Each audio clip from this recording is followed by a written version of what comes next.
এবাৰ Gaurav Gogoi open challenge বিজেপিক হয় আপোনালোকে পুলিচক আতৰত ৰাখি নিৰ্বাচন খেলক যদি দম আছে কাৰণ কংগ্ৰেছ দল হৈছে ৰাইজৰ অন্তিমটো আশা গতিকে আপোনালোকে ভাল ধৰণে নিৰ্বাচন খেলক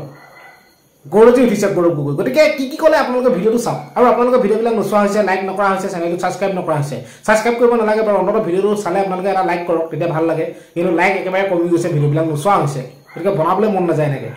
গতিকে নিৰ্বাচন সমাগত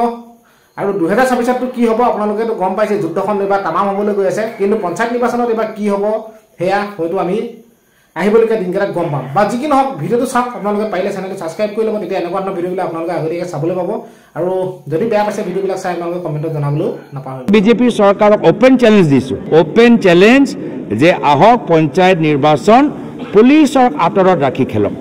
মণ্ডল সভাপতি ৰাজ্যিক বিজেপি সভাপতিক অপমান কৰিছে এয়া হৈছে বৰ্তমান বিজেপি দলৰ স্থিতি আজি দিলীপ শইকীয়া ডাঙৰীয়া মাত মাতিছে কিন্তু এই মাত মাতাৰ পিছত তেওঁ নিজে কিমান দিন সভাপতি হৈ থাকে মোৰ তেওঁৰ প্ৰতি সমবেদনা জ্ঞাপন কৰিছে কংগ্ৰেছ দল আজি অসমৰ জনসাধাৰণৰ অন্তিম আশা অসমৰ ভিতৰত লোকতন্ত্ৰ বচাব লাগে তেতিয়া কংগ্ৰেছ দলটোক আৰু শক্তিশালী হ'ব লাগিব বিজেপিয়ে যে কৈছে উন্নয়ন কৰিছো হয় উন্নয়ন হৈছে দিছপুৰত থকা এটা বিশেষ পৰিয়ালৰ আৰু যেতিয়া ৰাইজে মাত মাতে এই বিজেপি চৰকাৰ তেওঁলোকে যদি হিমন্ত বিশ্ব শৰ্মা ডাঙৰীয়াৰ বিৰুদ্ধে মাত মাতে মানৱ ডেকা ডাঙৰীয়াৰ বিৰুদ্ধে মাত মাতে পীযুষ হাজৰিকা ডাঙৰীয়া জয়ন্ত মল্ল বৰুৱা ডাঙৰীয়া অশোক সিংহল ডাঙৰীয়াৰ বিৰুদ্ধে মাত মাতে তেতিয়া চৰকাৰে নিজৰ পুলিচ আৰক্ষী বা তেওঁলোকে প্ৰশাসনক ব্যৱহাৰ কৰে কিন্তু তেওঁলোক এই 5-6 জনৰ বাহিৰে বিজেপি দল আৰু কাকো চিনি নাপায় হেয়া আমি নলবাৰী দেখা পালোঁ নলবাৰীত এজন মণ্ডল সভাপতি ৰাজ্যিক বিজেপি সভাপতিক অপমান কৰিছে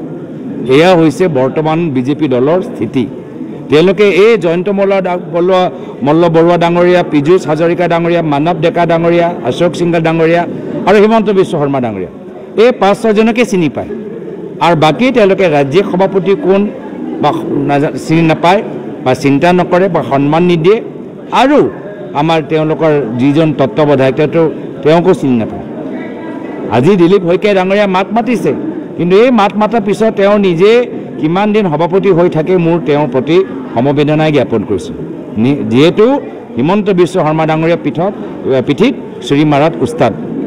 তেওঁ ডক্টৰেট এইটোৱে কামত কৰিছে তো কিমান দিন তেওঁ সভাপতি হৈ থাকে মোৰ চিন্তা মোৰ ফালৰ পৰা বিনম্ৰভাৱে অনুৰোধ জনাইছোঁ দিলীপ শইকীয়া ডাঙৰীয়া সাৱধান হৈ থাকক এই 5-6 জন দাদা ব্ৰিগেড আহি আছে আৰু অসমৰ জনসাধাৰণ এই দাদাসকলৰ দাদাগিৰি আৰু সহ্য নকৰে এই পঞ্চায়ত নিৰ্বাচনত গম পাব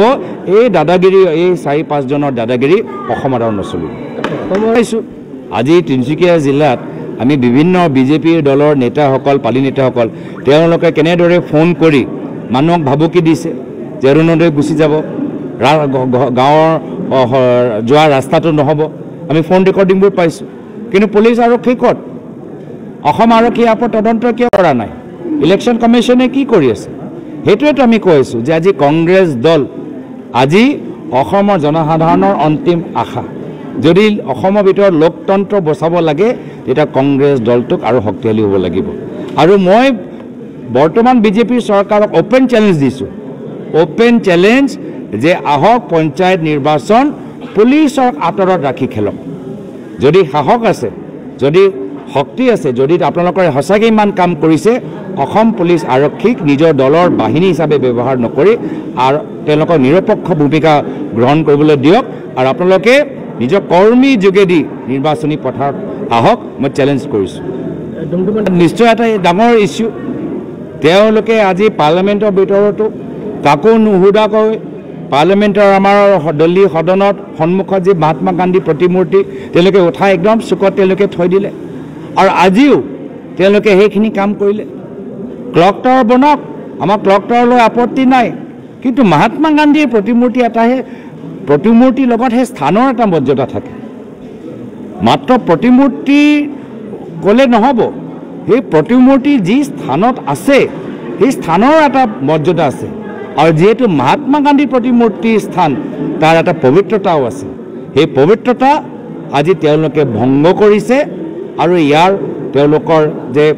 এই ডাঙৰ যে পাপ কৰিছে তাৰ ফল তেওঁলোকে ভৱিষ্যত পাবগৈ।